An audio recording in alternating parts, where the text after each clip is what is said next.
You know what I'll never forget? My old dad. When bad things would happen to him, he'd say, "What the hell are you doing in the bathroom all day and night? Why don't you listen to the After Credits cast on patreon.com/WassessCastProductions? For less than the cost of stockpiling that toilet paper, you can support their show. Bonus episodes, early access, and exclusive content. Why don't you go there and give those guys a chance while you're at it? Patreon.com/WassessCastProductions. Those are some wise words to live by. If you're blue and you don't know where to go to, why don't you go where passion sits?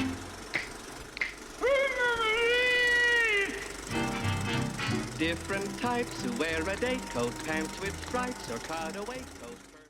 Welcome to the After Credits cast, where we have learned to accept our failures as well as our successes with quiet dignity and grace. I am Dr. Aaron Frankenstein, and I am joined by this son of a bitch bastard, Rygor Metters. And of course, we cannot forget Chaz Mockblucher. I like it. That's good. And we will. It's Mockblucher. And we will definitely insert that sound effect after the fact. There you go. The intro song for this week is "Putting on the Ritz," because what else would we put on there? That's fair. And then we have some links down below for Patreon, YouTube, Pippa, Google Play, Apple Podcast, iHeartRadio, all the stuff. You can find us on the internet, wherever you want to go. If there's a platform we're not on that you want us to be on, let us know and we will figure it out at some point. Also, you can follow us on Twitter, Facebook, Tumblr, and Ryan, if they want to email us some shenanigans, where could they email us at? They could email us at is an ugly thing. Excuse me. Sorry. At evacstation@gmail.com. Riots are indeed ugly things. Just like they are down in, what was that protest at recently? Georgia? Florida? Something like that? Man. They've had protests everywhere, and it's like, guys, come on. Social distancing. You can't be in a crowd. Get out of here. Nope. We are not serious boys today. We are silly boys. All right, silly. That's right. That's right. This is the final episode of our season of laughs with 1974's classic Young Frankenstein, or Frankenstein, however you want to pronounce it. Written by Gene Wilder and Mel Brooks, and directed by Mel Brooks. The film made a total of $86 million, which is roughly 30 times what it cost. Jesus. They had I love it. They had a tight budget for this one. Yeah. The cast includes Kenneth Mars, Terry Garr, Cloris Leachman, who is a local favorite, Madeline Kahn, Peter Boyle, and the Candyman himself, Gene Wilder. Yes. Man, I want to do Willy Wonka one of these days, because that'll be fun. Awards. Yes. In all honesty, I haven't seen that. Whoa! What? I know. Ryan, you're fired. I know. I'll pack up my shit. Chaz, you've been promoted to co-host. Yes. You can call. It's no longer rye bread. It's Chaz bread. You know what? He can have my spot. That's a better name. Put that on a shirt. The awards for this movie, there's a few. Best Horror Film, Best Supporting Actor, Best Director, Best Makeup, Best Set Direction from the Academy of Sci-Fi, Fantasy, and Horror. Best. A Golden Screen Award. Best Dramatic Presentation from the Hugo Awards, and the Best Actor from the Saturn Awards. So pretty good stuff. Pretty good stuff. And then, Ryan, I believe you have some fun facts for us. I do. 3, in fact. First off, the shifting hump on Eyegal's back was actually an ad-libbed gag. Marty Feldman had been surreptitiously shifting the hump back and forth for several days when the cast members finally noticed. It had to have been added to the script afterwards because it was just too funny. Great. Now, next up, Gene Wilder would only make the film if Mel Brooks promised not to appear in it. Brooks usually appeared in his own films, but Wilder felt that Brooks' appearance would ruin the illusion. Brooks made off-camera appearances as the Howling Wolf, Frederick's grandfather, and the Shrieking Cat. Which is interesting. I got because I don't actually know what Mel Brooks looks like. What? Yeah. You see Spaceballs, right? Yeah. Yes. He's the president in Spaceballs. Oh shit! Okay, thank you. He's Yeah, also you good. isn't he also yogurt? Okay. Yeah, I thought he played both of them. Maybe. I guess I never thought about that with that much makeup on. Yeah, it's hard to tell, but I'm pretty sure it's the same guy. He does sound similar, so maybe, yeah. He also plays the governor in Blazing Saddles. See, I haven't seen Blazing Saddles yet. I have, but Boy. it's been a hot minute. Oh my gosh, it's on Netflix. Go watch it right now, as long I as you're should. like above 16 or well, above like 14. But Chaz, what I am about twice Tiger that King? age. What about what? But Chaz, what about Tiger King? I gotta watch the Tiger King. You That shit was do. hilarious. You really should actually. Dude, on Jaw, Tiger King is my life. Dude, Everybody like, in there was so fucking shady. I loved it so much. see, but did you watch the last episode when they did the recap with like all of the I haven't So- gotten to it yet because I have to watch it with my girlfriend. So no spoilers. I promise. No, her I no would- spoilers, but everybody a couple of the people they interview, you have a much better opinion of them after like now. Hmm. I'm looking forward to that. It's Yeah. good. But we do have Super. one last fun fact on the way before we get to the synopsis. The brain, which Igor is sent to steal, is labeled as belonging to Hans Delbruck, scientist and saint. There was a real-life Hans Delbruck in the 19th century. He was a German military historian and professor at the University of Berlin, notable for going beyond technical problems and linking warfare to politics and economics, because those are not connected in any way in real life. Anyway, Totally not. Nope, his not at all. his son, Max Delbruck, was a 20th century biochemist and Nobel laureate. It's a nice little shout out there. Yeah, very good stuff. Before we dive in, we'll do some initial thoughts, just a little bit of a preview of what we're thinking. Chaz, we'll let you go first. What is your initial thought going into this one? Do you want the story now or later? Why don't we go now? Why don't we go now? We got time. Okay. So this movie is a fantastic movie. I really enjoyed. I think that this movie was one of Mel Brooks' best movies he's ever directed, ever made. I think it's one of the best performances Gene Wilder has ever performed, in my opinion. I just think that it all hit, like everybody was on the same page, kind of thing, and you could feel it throughout the whole movie. You know what I'm saying? But so story time. As I've said in some other podcasts, I grew up in a very conservative household, Mhm. and as a young man, there's certain urges that happen. And when you watch this movie, there's a certain scene, spoilers, but there's a certain scene. Yeah, spoilers for a 1974 movie. I mean, to be fair, if you haven't watched it, it's your own fault, you know. Very fair. But there's a point in time where a lady is having sex with the monster Oh boy. and making some very provocative noises. Well, old Chaz boy thought that was like prim, you know what I'm saying? Jesus Christ.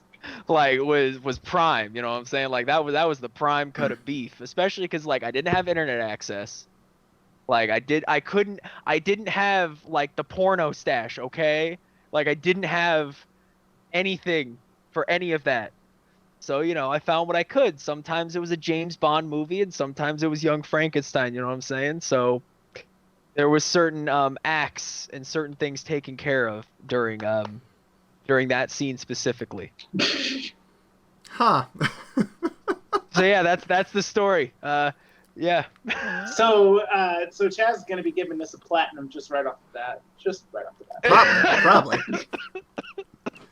I mean, when a movie's your sexual awakening, I'm pretty sure, yeah, it's gonna be your platinum. Yeah. It wasn't my sexual awakening, but the scene stirred the cauldron a little bit. You know what I'm saying? That's fair. That's fair. That's fair.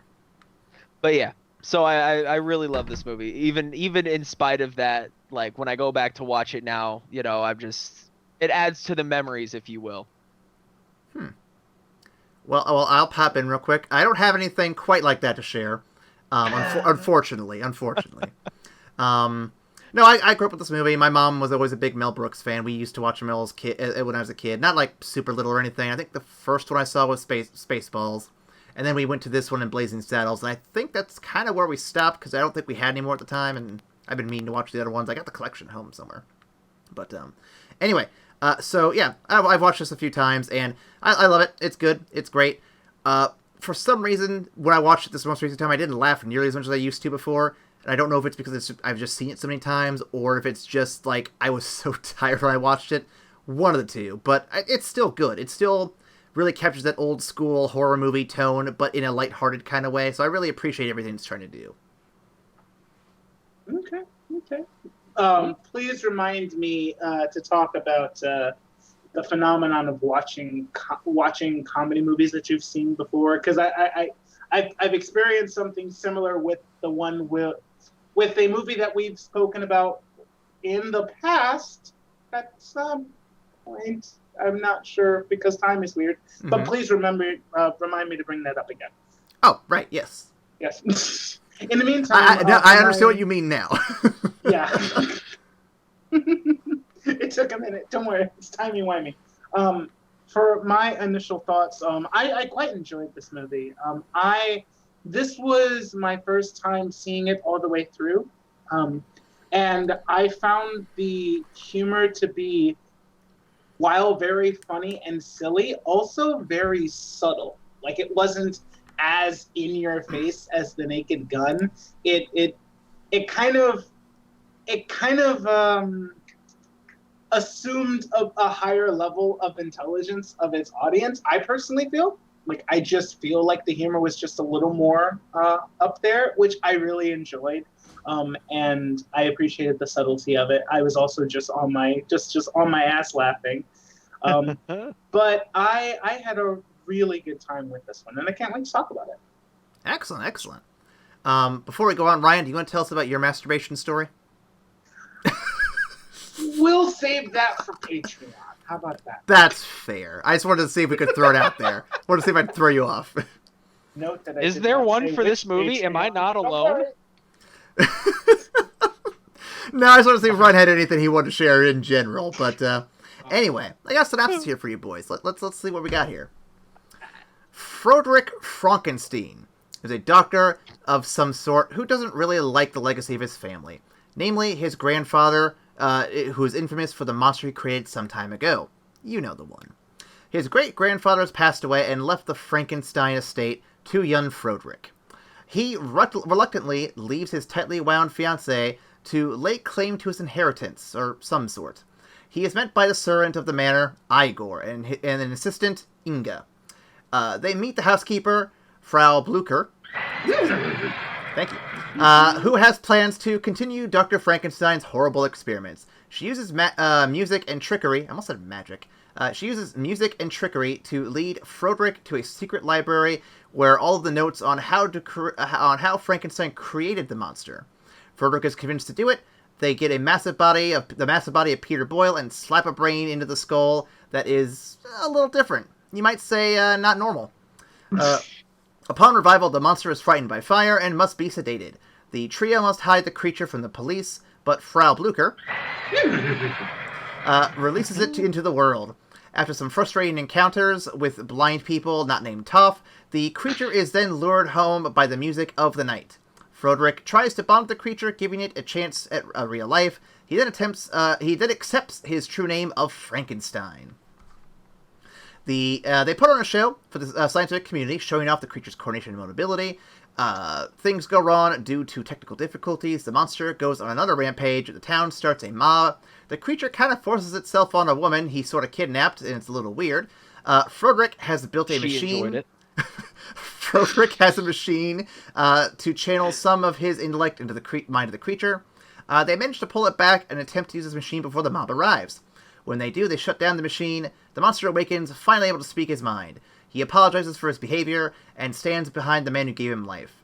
We end with the monster having found a wife, and Froderick, now married Inga, with his Schwarzstocker having been enhanced by the procedure. It's pronounced Schwanstucker. Yeah. I'm so bad at other languages. Aren't you like fluent in Japanese? Fluent is a strong word, Ryan. I Not prefer bad. I prefer to think of it as familiar. Okay. So gentlemen, what do you think of that one? That was good. I was a fan. Oh man, yeah. Like I said, I appreciated how subtle it actually was. Like I really liked the subtlety of some of the jokes. Some of it was just a fun play on words. Some of it you had to like really be listening to catch on to. Others were just like these running gags that were not in your face, but just hilarious once you caught a hold of them, like the shifting hump. Was fantastic. Yep. No, it's just everything.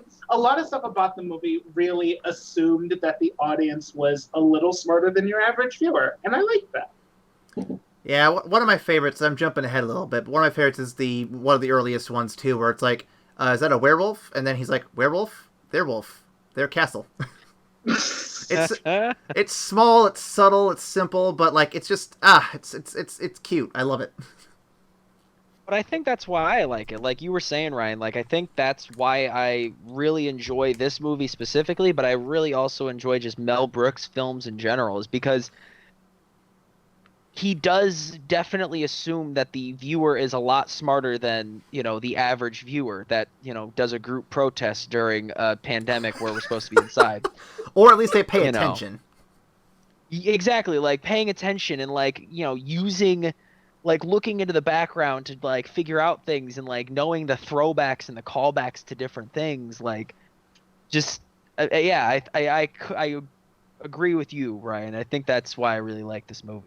The only argument against that would be Spaceballs.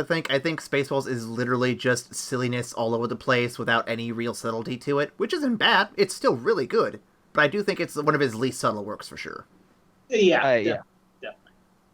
Of course, when your movie is called Spaceballs, I mean, you probably shouldn't expect too much subtlety. Yeah, it's just like, no, guys, we're parodying Star Wars. That's like, we're not trying to hide this. This is what's happening. Absolutely. So I guess we'll break right down into it. We've all seen other Mel Brooks movies before. Which one do you think you hold up as your favorite Mel Brooks movie? And yes, we will revisit Mel Brooks movies down the road, just not today. Ryan, go ahead. Well, actually, I haven't seen many. I've seen 2. I've seen this and Spaceballs.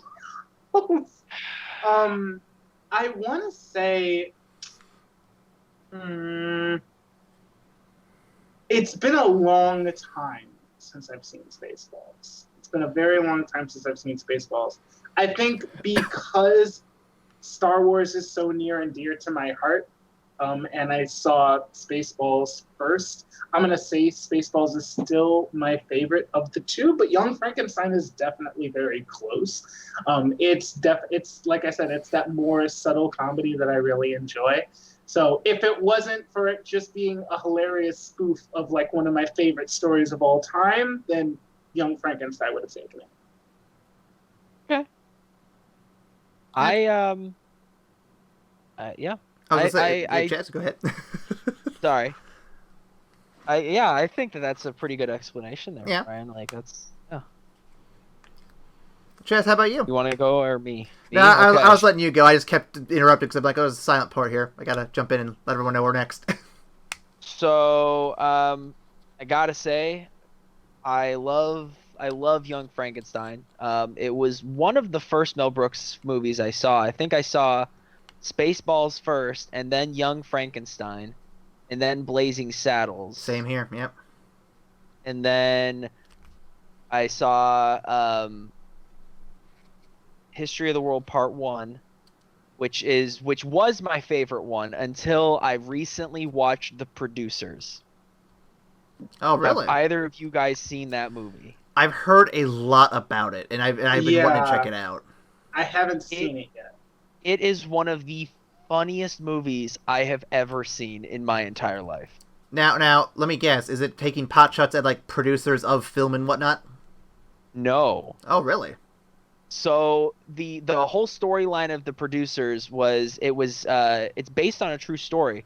So this guy figures out like Broadway plays if you get an investor for a Broadway play, it doesn't matter if the play sucks, you still get to keep the money. So this guy sets out, he gets all these investors and says he's making this huge play, gets all these investors. He's basically a con man, and then makes this and hires the worst actors imaginable, makes it the most offensive piece of media ever, and makes it on the cheapest budget.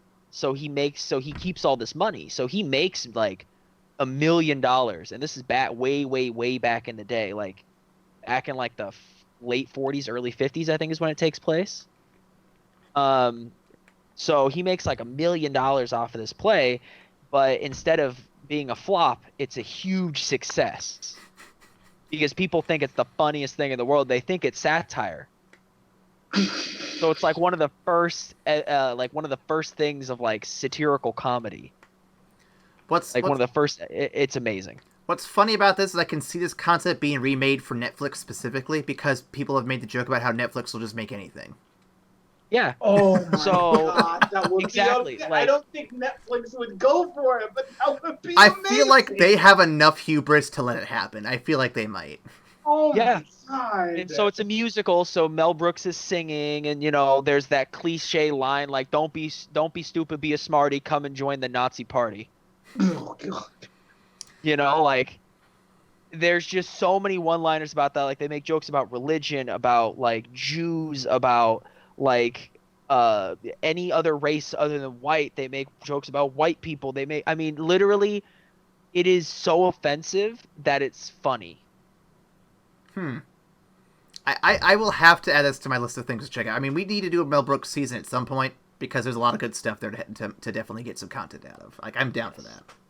And it's one of his first movies too. And I thought that it's not his best written movie because you can tell it's one of his earlier movies. So it's not the best written, but it is a very, very good movie. And it's probably my favorite movie, maybe History of the World Part 1. So I would say, as an answer to your question, the producers. Okay.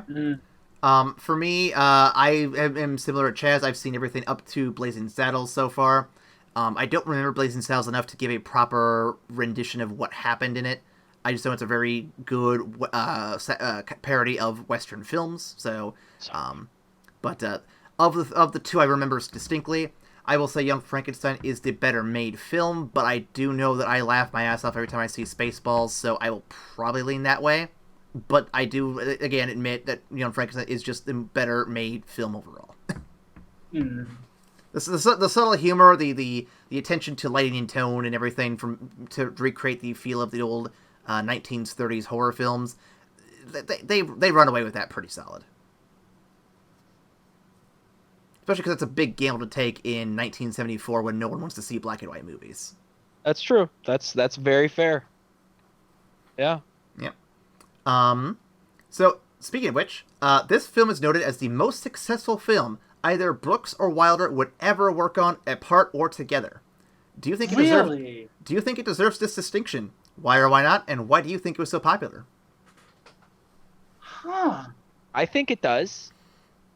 Okay. Personally, because I think, like I said, like I said earlier, I think it's Gene Wilder's best performance. It's one of his most solid ones for sure. And I do think that it's one of Brooks's best written, but at the same time having Gene Wilder kind of doing his own thing, and the general like Mel Brooks improv, that's in those movies that make them so good. Mm-hmm. But I think specifically having Gene Wilder there was like helped that. So I think honestly, I would agree with that. Ryan, what do you think? So when you say either together or separately, my mind automatically goes to Spaceballs and fucking Willy Wonka. And I'm like, this is more popular than either of those movies. Not more popular, more money. the most successful they've ever been. Okay, now when you say more money, does that mean more profit or more total money? Because I think more like you said earlier, they had a really, really tight budget for this one and made 30 times the cost of production. So I mean, I can see Willy Wonka having a bigger budget than this movie. Spaceballs having a bigger budget. So what are we judging? Spaceballs. You know, that's fair. That's fair. I'm trying to think of how they would quantify this. I mean, like I said, I was reading over some facts about this one as well, and that was what just came up. But I don't know what you would determine as success. But I mean, I guess if it has higher profits and because it was a tighter budget, I could kind of see where you're coming from in there. Yeah. Yeah, like so if a movie's overall success, if you're judging that based on like the profit of it, then yes, I could see this working because it's a phenomenal movie. Nobody's doubting that. But the fact that they did it on such a tight budget and made 30 times that, like, I can see it being more quote unquote successful if you're looking at it by sheer profit, because they did it with like very, very limited things, and it was just pure wit and imagination, and they made millions of dollars on it. So I could see that. For reference, the budget was $2,800,000. Wow.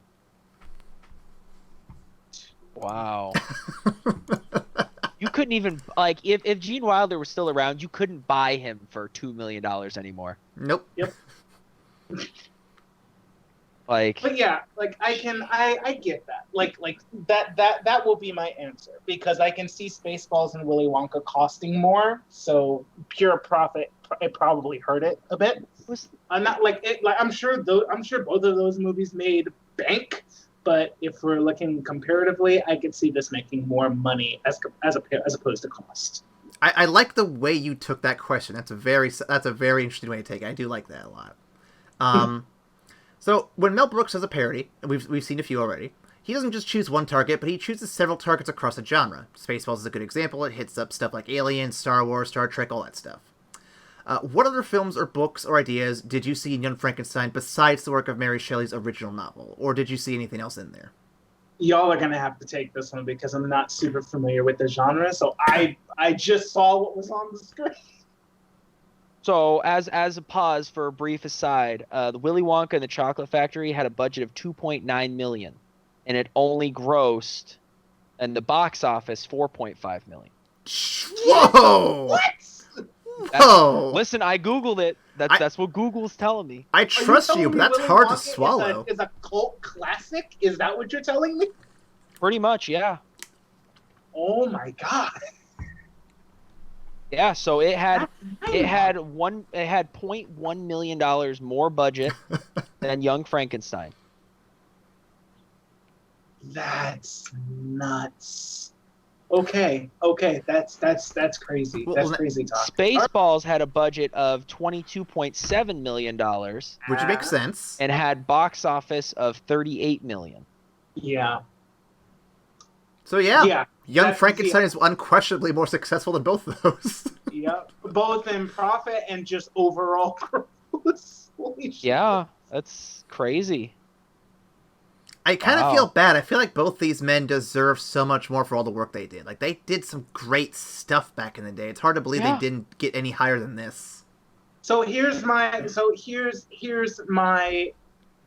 hypothesis then. Okay. I think for Spaceballs and for Willy Wonka, if we're going to talk about those two movies in general, especially at the time when they were released, they both appealed to kind of smaller subsets of audiences. I agree. Like you have your sci-fi nerds and your Star Wars heads that absolutely loved Spaceballs. Everybody else is just like, what's going on? And Willy Wonka and the Chocolate Factory was just weird. It was awesome, but it was fucking weird.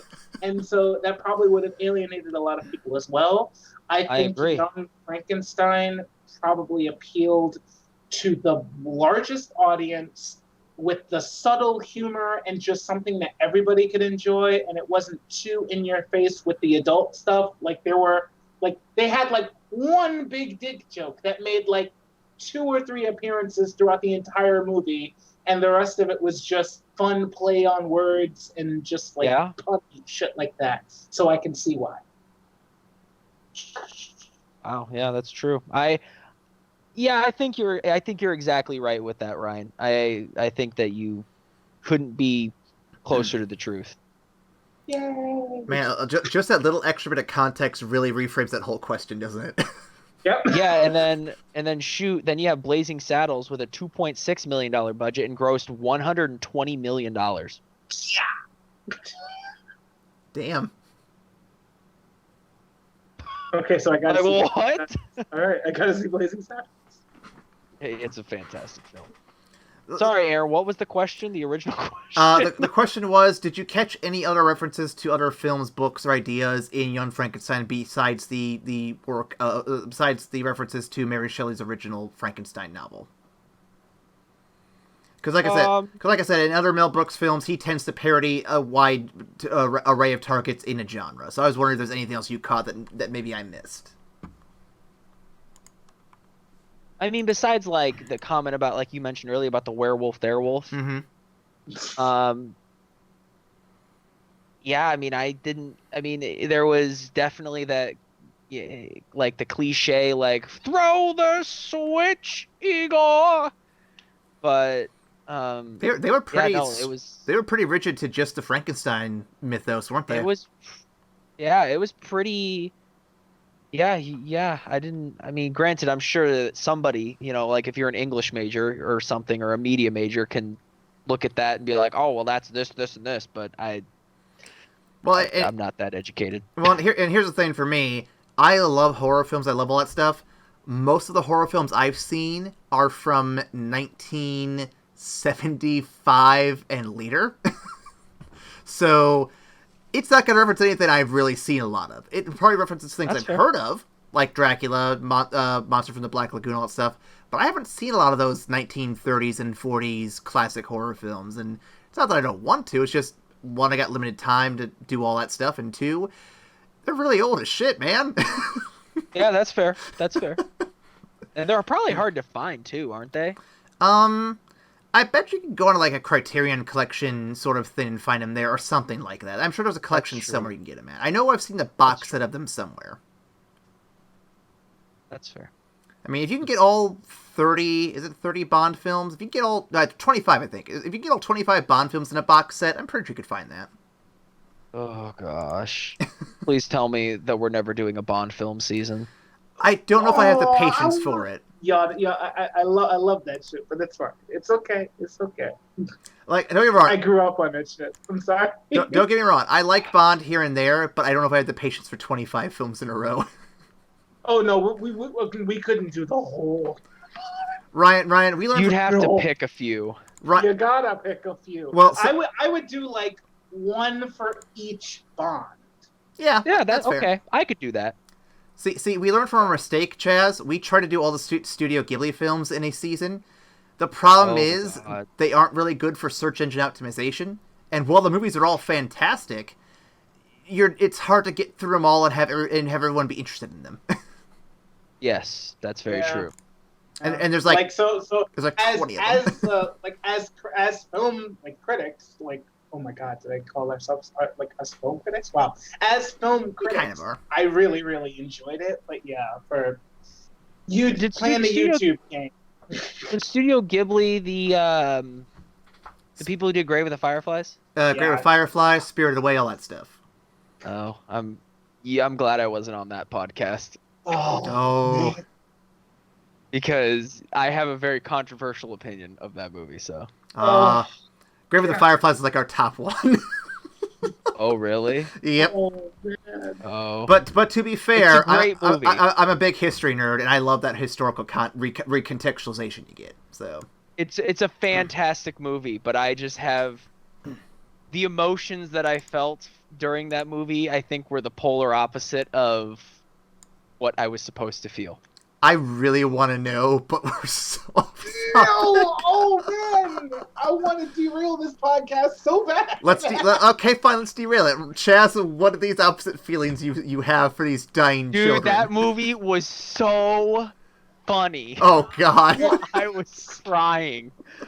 I don't know why. I don't know if it's because it felt like it was trying so hard to be sad.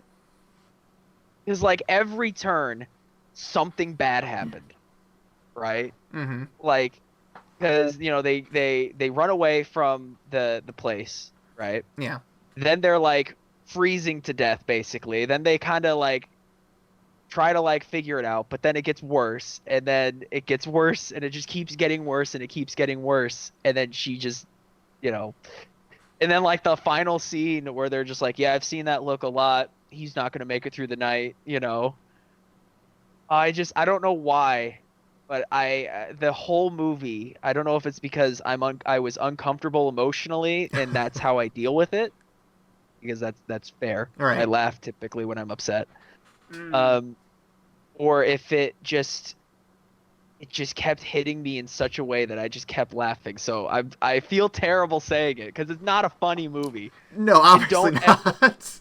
Like, do not go into this movie thinking that you're gonna laugh, because you will not laugh at any point. Like, this is emotional suicide to watch this movie.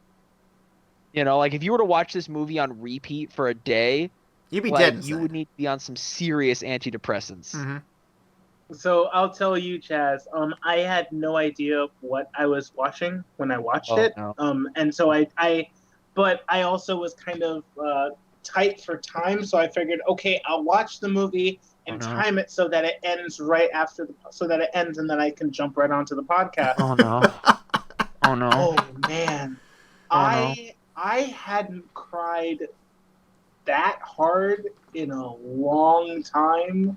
And so when I started the podcast, I was just emotionally dead. I was barely Emotional suicide.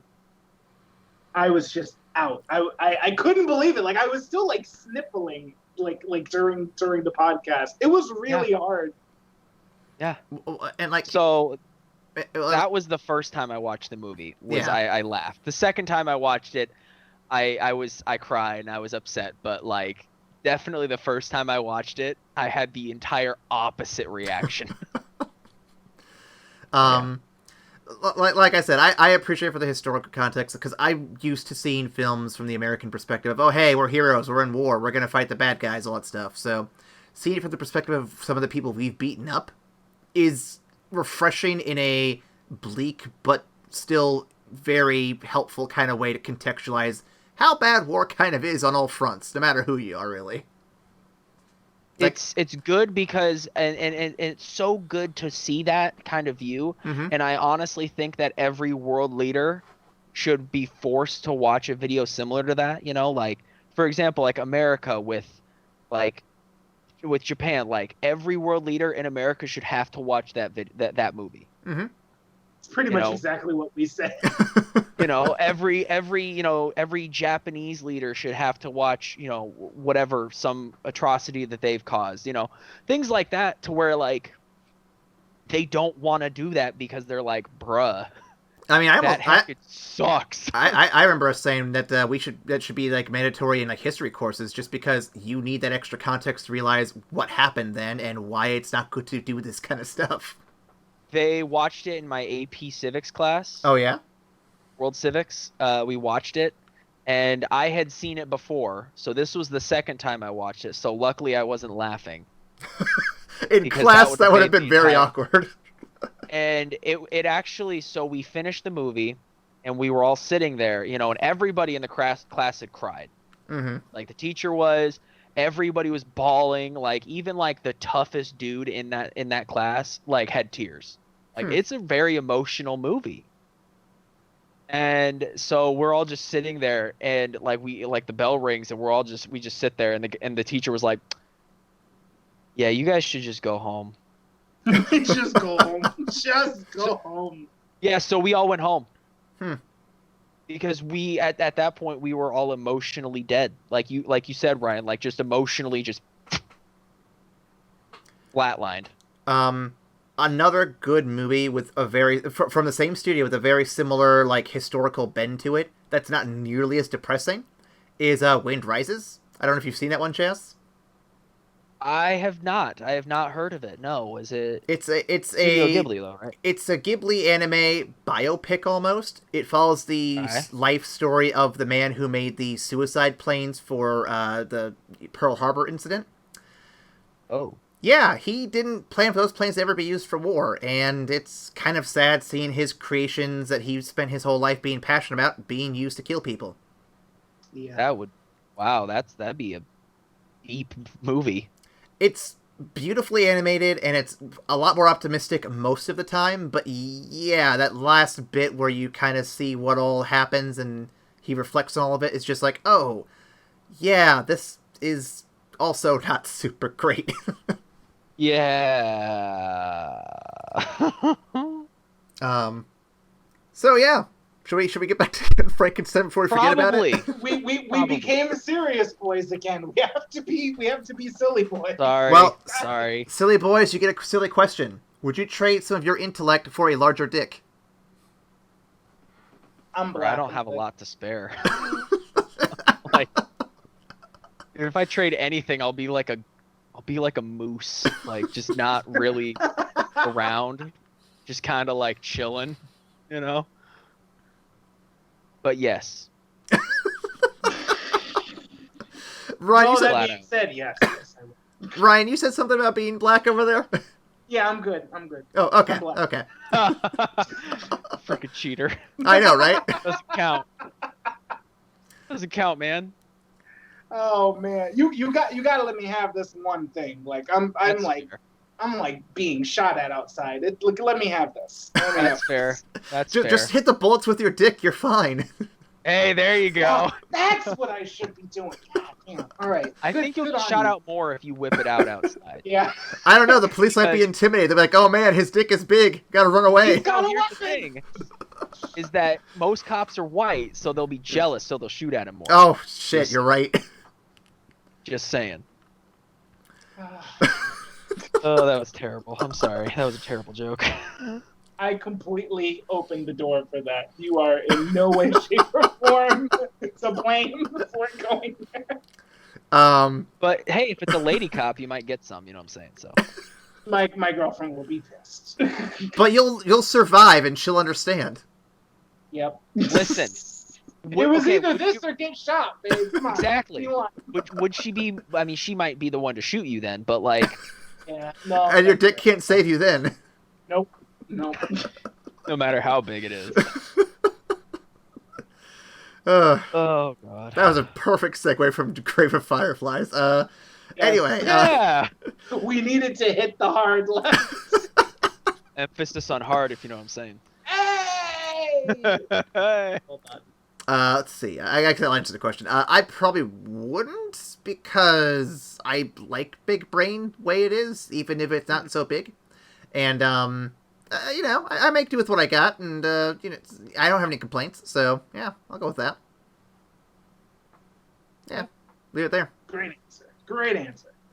So here's a pseudo-serious question, but since it's a comedy movie, you can take whatever way you want. What does this film seem to say in regards to self-identity and the concept of sins of the father, or in this case, the grandfather? And can we truly escape our family ties? Why do you think Frederick was compelled to even carry his grandfather's work in the first place? We said silly boys, Aaron. Silly boys. No. This is a good question, though. This is a very good question. I think, to answer the second question first, because I'm an asshole, I think it wasn't necessarily the tie to the name that originally compelled Frederick to go through with it, but I think it kind of piqued his intellectual curiosity because he completely believed that it was impossible, but as soon as he thought it might have been, he's like, holy shit, can I do that? That would be interesting. Let's see if we can rock it. It was only after he really embraced how close the work was to his heart that he was like, I see why my grandfather was doing this. Or maybe I think we all yearn for that kind of catharsis to really connect with our family, especially if we have a bad relationship with them. I mean, this of course doesn't apply to everybody, like I originally just said a couple seconds ago. But I think most of us, if we could repair like damaged family ties, I think we would, because it's a good feeling to have like family in your corner. So I think that combined with the intellectual bit, like and the reason why he was drawn to the work, I think that's what really brought him to really accept the name at the end. I like that. Chaz, anything you want to add to that? I think I don't know. I think I am personally a big believer in, your life is your own, live it how you choose. You know, but I do believe that there is a certain amount of genetic behavior, if you will, and I think a lot of that is because, the people that raise you, that's what you grow up seeing. So, if Froderick grew up, like hearing all these stories about his grandfather and all of it in the work and about how he was crazy and stuff, and even no matter how much he tried to distance himself from that, like Ryan said, the second that his intellect was peaked, because obviously he's a very smart man and all that stuff in the movie, but the second that it was peaked and that he was like, bruh, it might be possible, like maybe my grandfather wasn't a mad scientist, maybe he wasn't crazy, maybe he really figured this out, So I think that, I don't know if it's necessarily like sins of the father or sins of the grandfather in this case, like you said. I don't think it's necessarily that. I just think that, like Ryan said, and like I think a lot of people would agree, when curiosity killed the cat, right? So if you grow up hearing something and hearing that this person was crazy or that their ideas were impossible or that it was insane or whatever, and then all of a sudden you see for yourself like, man, maybe he ain't insane. Maybe this is legit. I think that you could definitely make a case for it to be thing. I think I don't think that it's necessarily sins of the father or the grandfather, though. You know what I'm saying? Yeah. Yeah. All right. And then one final question to wrap things up. How do you feel this film captures the essence of classic horror films? Your old school Dracula's, Frankenstein's, all that stuff. Like, on what level do you think it captures that?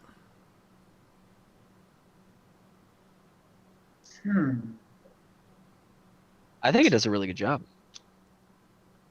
Honestly, I do. I think you can tell from the movie that everybody was kind of in sync on which direction the movie was going to go in. Mm-hmm. I think that you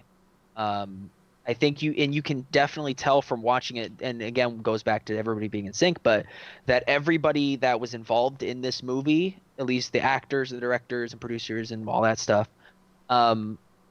had some sort of experience with horror films, not necessarily being involved in them directly, but watching them or being a fan of them or knowing about them or something to the tune of to where that helped sell the movie.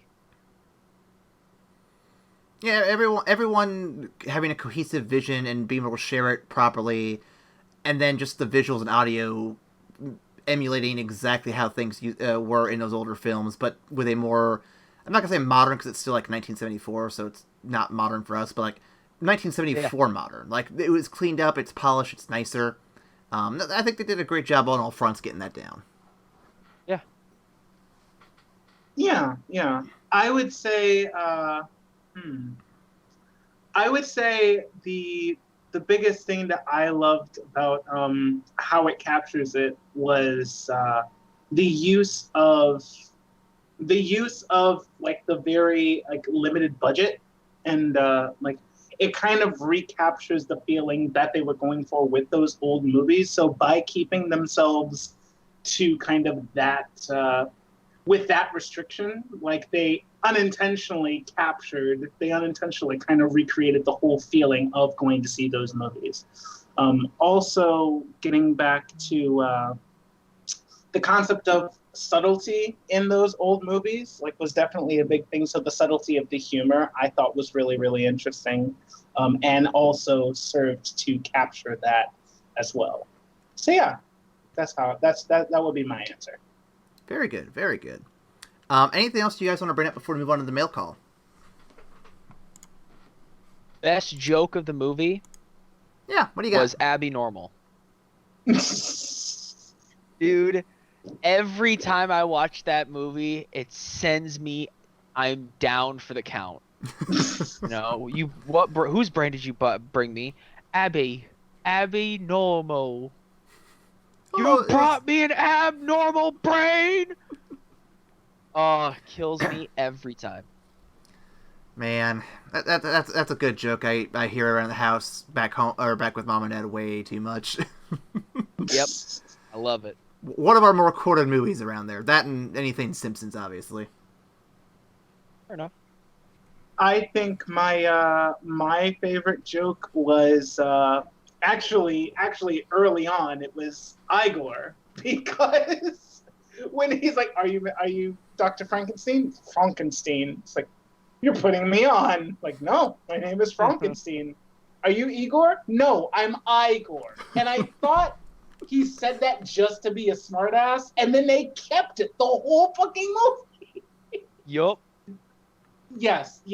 Like, so every time Igor was mentioned, it was just like, yes, just fucking a brilliant joke. Well done. I mean, let's be fair. While Gene Wilder is the premier actor for this film, Igor stole the show quite every time he was on screen. Absolutely. And speaking of stealing the show, if you want to send us some messages for us to read and respond to and basically take the show away from us, you can do so by going to Tumblr, Twitter, or Facebook, send us messages, and we'll read them out loud, get some responses going. And then, Ryan, if they want to email us directly, where could some fans email us at? They could email us at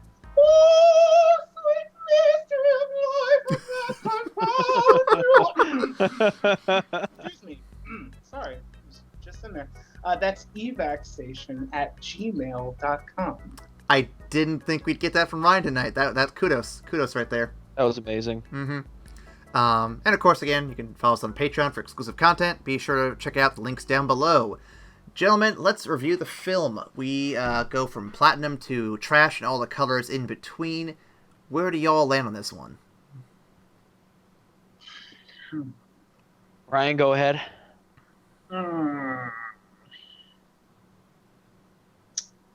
Okay, so this is interesting.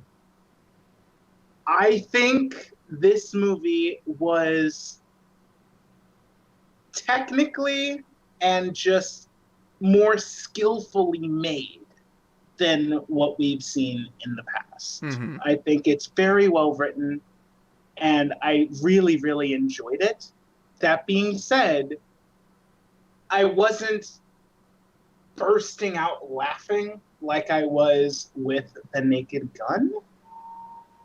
So I'm kind of stuck because I think it's better than The Naked Gun, but I didn't lose my mind over how hilarious it was with The Naked Gun or with Airplane, because they were just ridiculous and I was losing my mind.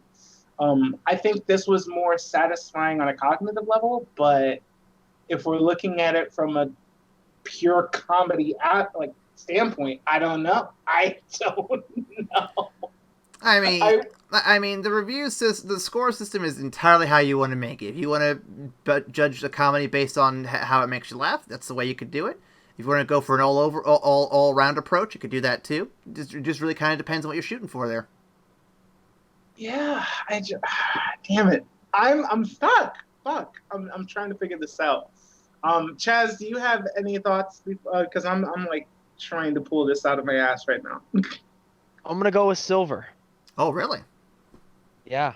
It may have sparked some things in me at a young age. But I love the movie. I think it was beautifully done. It was masterfully crafted. One of the best Gene Wilder movies ever. One of the best performances ever. It's one of the best Mel Brooks films. But kind of like Ryan said, there's only a couple jokes that really hit me, and they just hit, and then it's great. but the rest of the movie I'm invested and I'm enjoying it, but I'm not. But from the satirical mindset that film is based on, and from the comedy mindset that movie is, it doesn't do it for me. In a lot of ways. But I really love the movie, and I watch it all the time. I watch it once a year probably, and I love it. It's just, and especially as I've gotten older, and like you were saying, Aaron, maybe it's because I've watched it a ton, and maybe it's because it's quoted constantly, but I've kind of enjoyed it less. And I don't know, maybe when I have children and they're old enough to enjoy the movie with me, that maybe I will enjoy the movie more because I get to watch it through some. Yeah. Yeah, maybe. And at that point, but it's definitely, for me, it's going to be a silver, possibly a low gold. That's fair. That's fair. So I'm looking at it too. I'm going to jump in and help you out a little bit, Ryan. So going off what I said earlier about having seen this too much, here's the thing. There are some episodes of Simpsons. I'm going to reference this a lot in this comedy season, but here we go. I have seen some of those episodes hundreds of times. I grew up with that show since I was like a toddler. My dad watched it in the background. I saw everything with him. So I'm familiar with a lot of the jokes and tropes, and yet to this day, there are episodes from back in like 94, 95 that will still make me laugh every time. And they're not even the funniest episodes. Some of them are actually very heartfelt, serious, sweet episodes with just some really solid jokes in there. And I think sometimes you can balance that really well. And I think in the case of Young Frankenstein, it's trying to do that same kind of balance where it's trying to do humor, but it's also trying to do some more serious, non-humor stuff, and to kind of have those peaks and valleys in between. Like your good episodes of a good sitcom, basically. Mm-hmm. With that in mind, I guess my review is going to be sort of how well does it maintain that balance. And I think the humor is good, and it's subtle, and it hits the right moments, but I think it might be too serious for too long in between those jokes to make that balance really hold together well. It doesn't necessarily topple the movie entirely, but it does feel a little lopsided one way over the other. And so for that, I would probably agree that it's a silver. It's still a strong recommendation, but not like the peak pinnacle gold level comedy I would recommend seeing for everybody.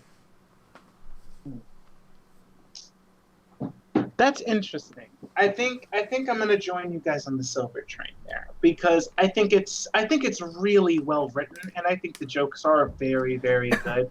But now that you mention it, the kind of the delay in between the jokes were like it tended to be a little longer. I don't think the movie ever dragged, at least not for me personally. I didn't feel like it was dragging, but the time in between punchlines and in between laughs was a bit longer. So yeah, I definitely want to give it props for being well constructed, well made, well written, and well acted. But I think you're right. I think the delay in between jokes was just a little too long. So I'll go ahead and give it a high silver. High silver for me. Hi-oh, silver. Silver's all the way around. Yep. Look at that. So thank you for joining us for the Season of Laughs here. Next week, we will be starting the newest season of our show, which is going to be going over the Nolan movies, the Nolan Wars, as we're going to call them. We're going back to serious mode in the big way. Yep, in a big but silly way, I think. And Ryan and I are about to have a fist fight over Skype. So if the schedule works out properly and Tenet does release on time, that'll be next week's episode. I have to look at the schedule to see if it's been delayed. It might have been delayed, and I haven't seen it yet. If Tenet is delayed, you might be getting Interstellar next week. We will find out next week, I assume. That's really all I got. So thank you for joining, and we'll see you after the credits. Bye. Bye. Different types who wear a day coat, pants with stripes, or cutaway coat, perfect fits. Dressed up like $1 million trooper, trying mighty hard to look like Gary Cooper.